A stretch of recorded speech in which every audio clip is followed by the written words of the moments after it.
Okay, sekarang saya pergi dekat bahagian peralatan yang kita akan gunakan dalam penyelenggaraan aircon. Okay. Ini dah biasa. Ini kalau tak pegang benda ni, kita rasa tak macam belajar aircon pula. Orang buat aircon mesti pegang benda ni. Ni yang saya cakap, nama dia manifold gauge. Okay, manifold gauge. Boleh sebut tak? Cuba sebut. Manifold gauge. Manifold gauge. Okay, betul. Manifold gauge. Sebab ejaan dia G-A-U-G-E. Ada sebut gauge. Saya dengar pun jadi pelik. Okay, manifold gauge. Manifold gauge Manifold gauge. Okay, dan nama buku dia Tolok Pancarongga. Tapi saya pun tak sebut. Dia macam pelik lah kalau tengok, tolong ambil tu Tolok Pancarongga. Saya pun macam tak biasa nak sebut. Saya akan ambil tu manifold gauge. Kan? Tapi kena tahulah nama lain dia Tolok Pancarongga. Kadang-kadang soalan dia guna ayat buku. Tulis Tolok Pancarongga. Lepas tu korang pun terkebil apa benda Tolok Pancarongga. Okay, Tolok Pancarongga tu manifold gauge. Bendanya ni lah. Ada meter. Okay, manifold gauge ni dia nanti akan ada hose. Okay, hose ni yang ini yang kita akan pasang kat sini lah. Pasang kat sini. Okay, dia ada 3 ni. Sebenarnya pasang terbalik tak ikut tempat dia pun tak apa. Cuma kita yang newbies ni tak biasa.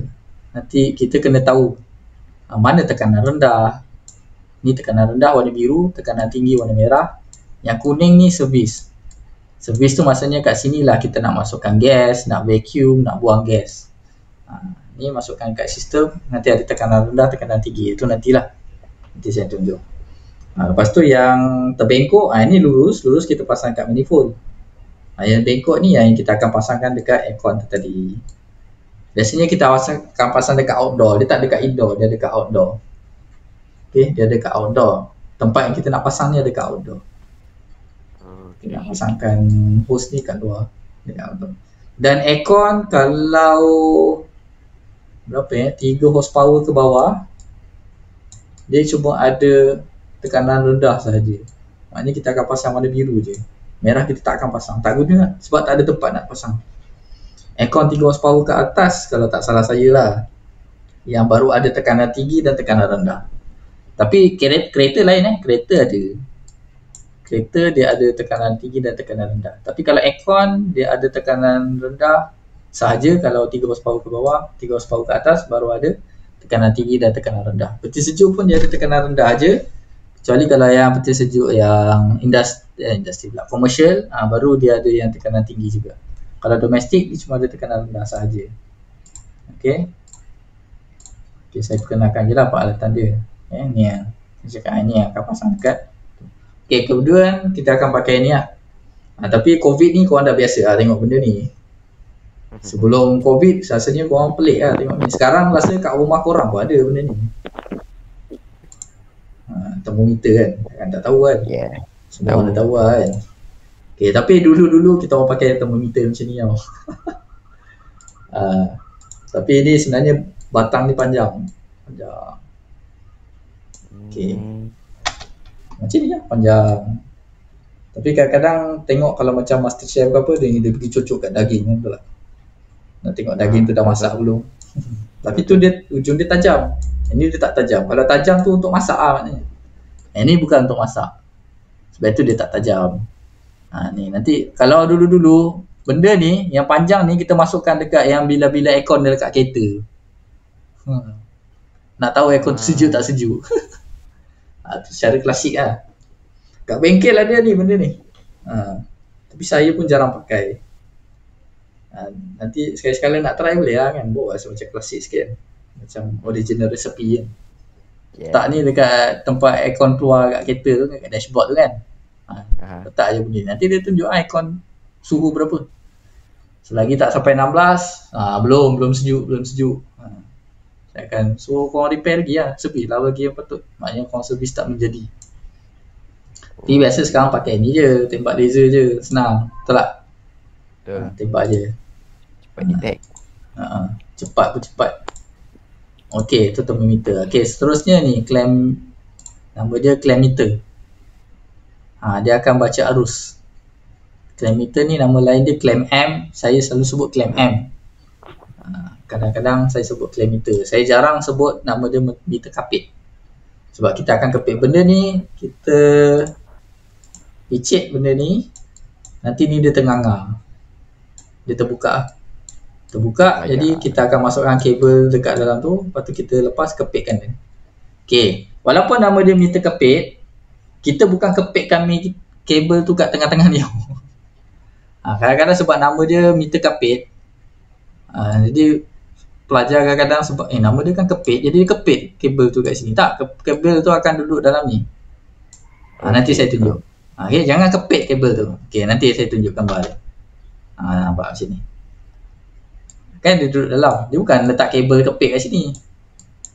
Dia tak letak kabel kat kawasan sini. Dia bukan kat sini. Kan? Dia letak kat sini. Kat tengah-tengah ni lah. Jangan kepit kat sini. Walaupun nama dia meter kepit, jangan sepitkan dia. Jangan sepit kabel tu. Okey. Jangan. Nanti mula cik tak ada bacaan pun. Saya pun tengok, yang kau pergi sepit buat apa? Nama dia kan meter kepit cik. Memang biasa, senior korang banyak yang macam tu. Tapi nama pun belajar, tak apalah, saya tegur lah. Tapi kalau ujian, asyik lah, tak ada markah. Tapi kalau kelas, saya akan cakap, saya tegur je lah, tak ada masalah. Semua tu je lah saya akan ingatkan. Tapi korang pun janganlah tak ingat kan. Nampak ni, salah. Ni salah. Kenapa salah? Untuk meter kepit ni, kita akan kepit macam ni kan. Kenapa salah? Sebab dalam kabel ni, walaupun nampak satu kabel, dalam ni ada 3 tau. Ada live, earth, neutral. Ada 3 kabel dalam ni. Betul tak? Tahu ni kabel yang extension ni kan. Dia ada 3 sebenarnya dalam ni. Tahu. Meter kepit ni, kita tak boleh kepitkan 3 kabel dalam tu. Dia hanya satu je kabel yang kita akan masukkan kat tengah-tengah dia dalam satu masa. Sebab tu tengok ni kan, dia satu je. Kita akan check satu je. Macam ni salah, ni memang nampak lah ada 2 kabel duduk dalam tu. Sebab tu dia salah. Ni baru betul, nampak satu je kita kepit kan. Live, kalau nak tengok live je. Kalau nak kepit neutral je. Baru dia akan memberikan bacaan. Kalau tak, dia tak dapat bacaan. Kalau ada bacaan pun salah, bacaan tu tak betul. Ni cara menggunakan meter kepit yang betul lah. Boleh seterusnya saya rasa korang biasa kot tengok benda ni kat sekolah. Ampere. Multimeter. Kenapa nama dia multimeter? Nama meter pelbagai. Sebab dia 1 meter tapi dia boleh baca macam-macam. Sebab itu dia panggil multimeter. Dia boleh baca volt, dia boleh baca ohm, rintangan, dia boleh baca ampere, arus. Macam yang ni dia boleh baca suhu, ada temperature. Lepas tu dia boleh check kapasitor, transistor. Ada satu lagi kalau boleh, tapi biasanya lagi mahal sangat. Dia boleh baca kapasitor. Jadi kita letakkan kapasitor tu dekat sini, dia boleh bagi tahu berapa mikrofarad. Jarang sebab meter yang boleh baca kapasitor dia jauh lebih mahal. Macam ni contoh katakan boleh dapat dalam harga 45 macam tu lah harga dia, bawah RM50. Tapi kalau yang boleh baca kapasitor harga dia 100 lebih. Itu paling murah lah. Kalau yang China yang cokian-cokian punya tu pun dah 80. Yang tiruan punya kan. Tu pun dah 80 lebih. Kalau multimeter macam ni, kalau yang tiruan RM10 pun ada. Tapi kalau boleh baca kapasitor walaupun tiruan, dia harga dia lebih 50. Bukan 60 pun, 70-80 yang saya jumpa. Yang boleh baca kapasitor biasanya dia mahal. Sebab tu biasa orang tak pakai. Orang tak belilah. Kalau kecuali memang dia pro lah. Memang projek pun besar-besar kan. Jadi dia boleh lah beli. Berbaloi lah dia beli. Sebab sebenarnya kapasitor nilai dia dah tulis. Kapasitor dia memang ada tulis nilai dia. Dan kita check kapasitor tu elok tak elok. Nah, ni multimeter yang jenis saya. Kalau check kapasitor, saya suka gunakan multimeter yang analog macam ni, pakai jarum. Sebab senang je. Kalau kita letakkan kapasitor dekat situ, dia akan naik maksimum, lepas tu dia turun balik. Dia naik, turun. Meter tu dia naik, dia turun, kapasitor yang elok. Kalau dia naik tak turun-turun atau dia langsung tak bergerak, kapasitor tu tak elok. Itu cara dia.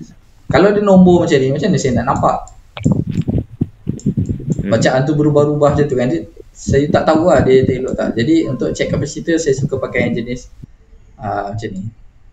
Okay, daripada saya beli multimeter yang memang boleh baca. Kalau ada orang nak sponsor, ambil lah. Tapi kalau sendiri, saya pakai yang ni je. Okay.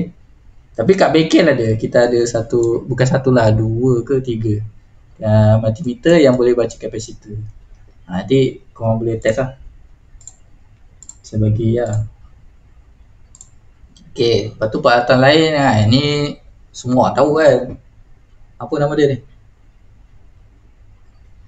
Test pen.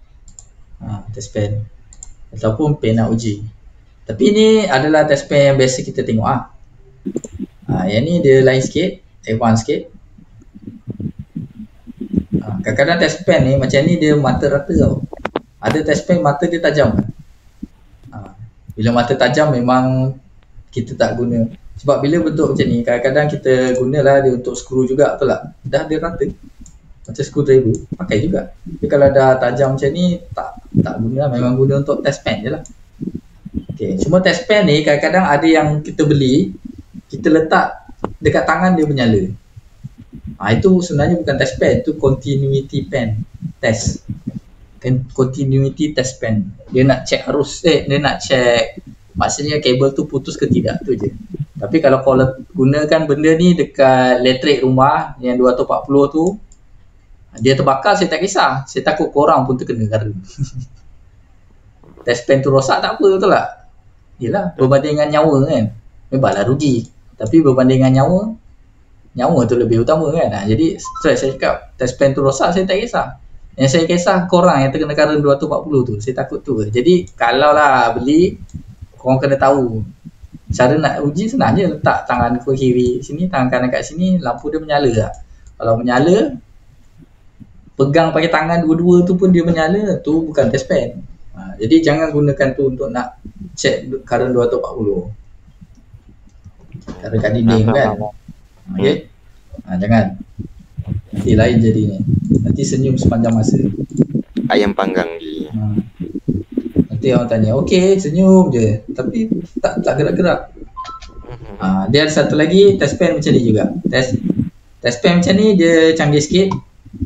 Satu dia boleh test yang macam biasalah. Ni kita letak dekat 240, kita pegang belakang ni, nanti dia menyala. Dia bagi tahu lah 240. Okey, ada current. Tapi satu lagi dia boleh test induction.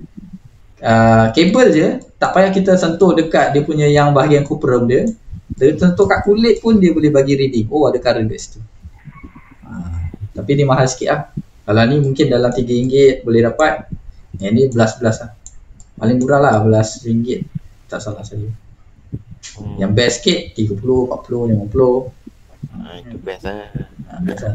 Tapi itulah dia harga dia jauh jugalah kan. Daripada RM3 jadi RM13 jauh jugalah. Okay. Kat bengkel pun ada tapi bentuk dia lain lah. Tapi fungsi dia macam tu lah. Dia boleh detect yang maksudnya kita tak payah sentuh kabel pun. Sentuh kulit kabel tu pun dah boleh.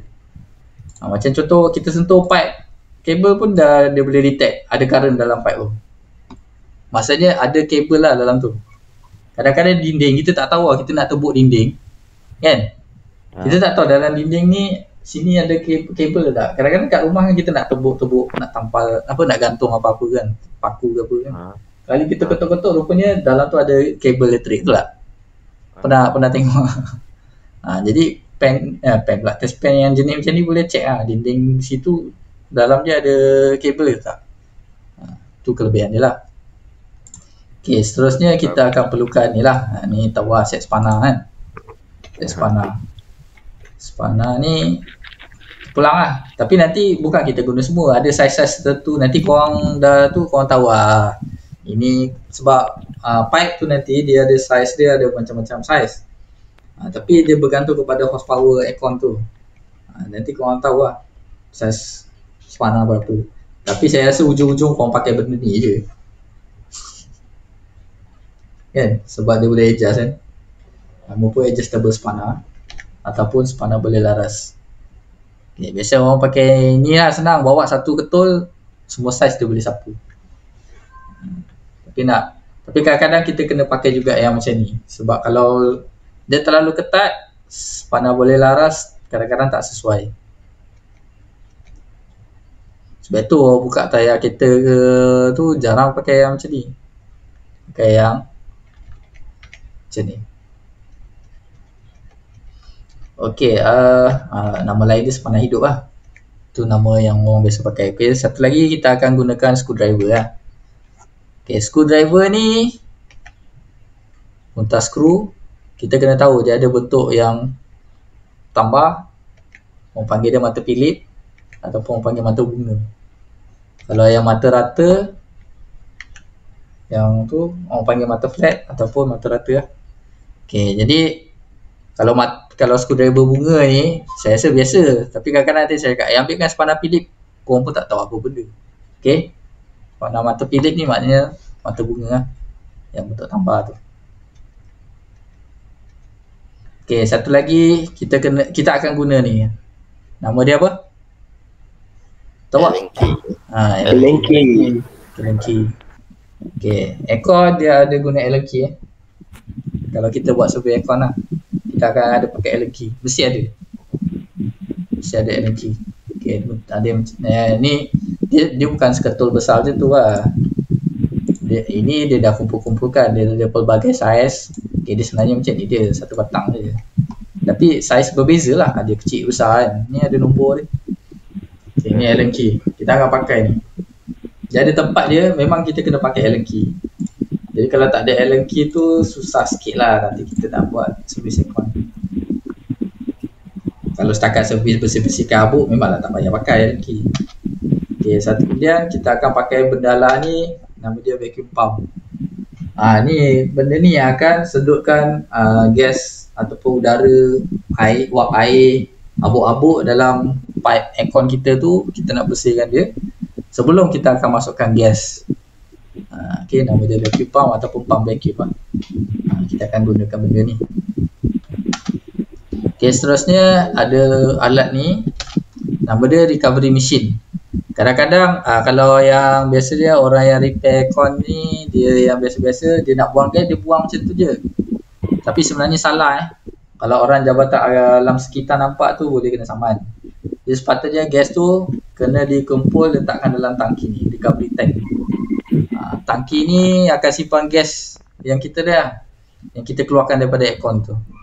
Dan alat warna oranye ni, dia sebenarnya ada banyak lah jenama lain, ada yang warna oranye, ada yang warna hitam. Tapi kalau kat college warna oranye macam ni, bentuk dia macam ni lah kalau kat college kita lah. Mesin warna oranye ni lah yang akan masukkan, dia akan sedut lah gas daripada aircon, masukkan dalam tangki kuning. Okay, cuma biasanya bila dah masuk dalam tangki ni, kita tak guna lagi gas tu. Boleh guna, tapi dia biasanya dah tak berapa efisien. Maksudnya aircon tu tak cukup sejuk lagi nanti. Walaupun gas tu nanti cukup, tekanan dia cukup, kita masukkan, tapi dia tak berapa best. Dia tak berapa sejuk. Biasanya dah masuk tangki ni, memang kita akan buang tak pun. Tapi buang dia ada tempat dia sebenarnya lah. Tapi ni tak payah, biasanya orang lepaskan macam tu. Tapi sebenarnya kalau jabatan alam sekitar nampak, dia tahu, memang biar dia boleh saman lah sebenarnya. Okay, ni bros sirip aircon. Ni yang skema lah. Tapi kalau korang nak pakai bros lain yang korang rasa korang boleh pakai, benda lah. Ni nak bersihkan habuk-habuk yang dekat sirip-sirip cooling coil. Ini dia punya sikat. Sikat dia bentuk macam ni. Okay, sebab apa nampak ni? Kadang-kadang korang pernah nampak kan, kadang-kadang sirip-sirip dekat kondenser ataupun cooling coil tu dia datang penyek-penyek macam ni. Nak betulkan balik, kita pakai sikat ni. Macam mana ni buat, dia akan sikat. Nanti dia lurus, jadi macam ni balik. Okay? Okay, faham. Kita akan sikat dia. Situ lah, kita akan sikat dia. Nanti cantik lah macam ni balik. Sebab sirip ni dia bukannya kuat. Korang tekan pakai jari pun dia dah penyek. Kadang-kadang korang masa servis tu, korang kasar sangat. Nanti dia boleh terpenyek. Okay, tersikat. Okay, Saya rasa tinggal ni je. Okay, jadi ini saya dah tunjukkan, tadi saya dah ceritakan tentang kitab asas. Jadi saya dah ceritakan tentang kisah kitaran asas penyelidikan dan penyamanan udara. Yang mana daripada kitab asas tu kita boleh nampaklah kat mana yang kita boleh tengok kalau apa-apa masalah tu. Biasanya dia bermula dengan habuk je. Lepas tu nanti bocor, kita dah boleh agak bocor ni dekat mana. Jadi kitab asas tu penting untuk kita nak diagnose kat mana yang kita nak tengok. Jadi tak adalah kita meraba masalah, patutnya kat kompresor kita pergi tengok kat tempat lain. Kita tengok kat kondenser rupanya yang masalah kompresor. Macam tu lah. Jadi sebenarnya kitab asas tu dapat bantu kita nak detect kat mana masalah. Jadi sebab tu kalau macam customer tu nanti cerita dia tak sejuk, kita akan tanyalah apa masalah, simptom-simptom lah orang cakap. Tapi daripada simptom tu memudahkan kita terus nak pergi kat mana tempat yang kita nak tengok. Okay, kemudian saya pun dah tunjukkan peralatan-peralatan yang kita akan gunakan dalam penyelenggaraan dan penyamanan udara. Okay, setakat ni saya harap semua faham. Ada soalan tak? Tak ada. Tak ada. Okay, tu je lah. Saya rasa cukup untuk setakat tu pada hari ini. Sekarang pun dah dekat pukul 11. Biasa kalau online ni sebenarnya tak boleh lama-lama kan. Tapi tak tahu lah korang boleh tahan pula kan. Ajaib juga korang ni. Saya ucapkan tahniah lah. Pukul 8 sampai pukul 11, 3 jam pun duduk kelas online. Okay. Saya rasa ni satu benda yang agak bagus lah, sangat bagus lah. Kalau kelas berdepan tu memang nak lari ke mana memang nampak kan. Tapi ni korang boleh stay, saya ucapkan tahniah. Saya harap korang punya komitmen ni dapat teruskan lah sampai habis belajar dan kerja sampai bila-bila. Saya setakat ni saya bangga lah dengan komitmen korang ni. Okay, tu je daripada saya untuk hari ni. Okay, saya akhiri dengan tasbih kafarah dan surah Al-As. Subhanakallah wa bihamdika asyhadu an la ilaha illa anta astaghfiruka wa atubu ilaik.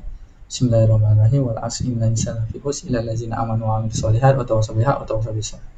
Okay, itu saja daripada saya. Kalau tak ada apa-apa, cukup kita boleh bersurai. Assalamualaikum warahmatullahi wabarakatuh. Waalaikumsalam. Okay, sama. Terima kasih, Cik.